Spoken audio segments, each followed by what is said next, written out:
Députés nationaux adoptent le calendrier de la session ordinaire de mars 2025. Après l'ouverture de la session ordinaire de mars 2025, consciente de son rôle face aux exigences de la République, l'Assemblée nationale n'a pas attendu longtemps pour tenir sa première plénière le vendredi 21 mars. Des points étaient inscrits à l'ordre du jour de cette séance plénière présidée par le speaker de la Chambre basse du Parlement, le professeur Vital Kamerhe. Il s'agissait notamment de l'adoption du projet de calendrier de la session ordinaire de mars ainsi que du projet portant prorogation de l'état de siège dans les provinces du Nord Kivu et de l'Ituri. Dans sa communication, le président de l'Assemblée nationale est revenu sur la situation sécuritaire qui prévaut dans la partie est de la République démocratique du Congo, occasionnée par une guerre injustement imposée à la RDC par le Rwanda, tapis derrière ses supplétifs du M23 et AFC. Avec de mots chaleureux, le professeur Vital Kamerhe a rappelé à la population du Nord Kivu et du Sud Kivu première victime de cette situation ainsi qu'aux forces combattantes que la République toute entière derrière le commandant suprême Félix Antoine Tshisekedi Tshilombo œuvre pour le retour de la paix. À mon nom et au nom de tous les élus du peuple, je tiens à leur exprimer notre profonde compassion et notre soutien plein et entier dans les preuves qu'ils traversent.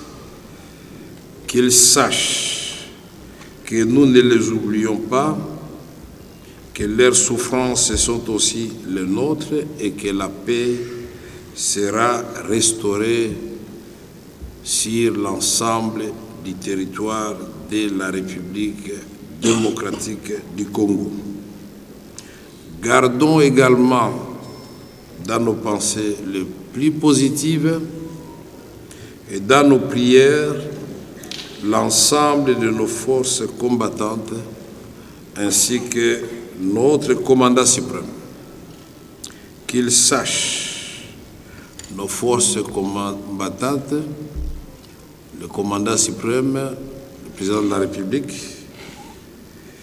que nous mesurons pleinement les sacrifices qu'ils consentent chaque jour pour défendre la patrie et préserver son unité.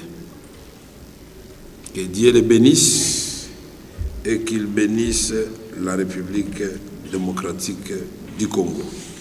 Je vous remercie, chers collègues.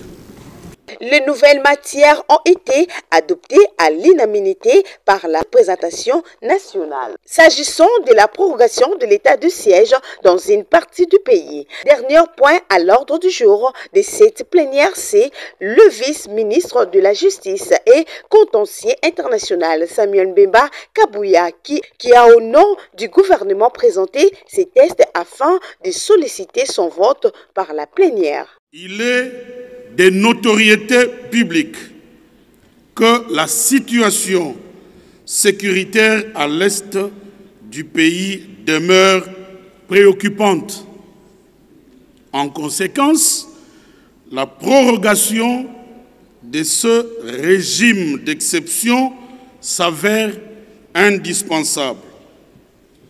Elle permettra, comme par le passé, à nos forces de défense et de sécurité de continuer à faire face aux multiples tentatives de balkanisation et d'attaque des coalitions terroristes M23, RDF, AFC et d'autres forces négatives.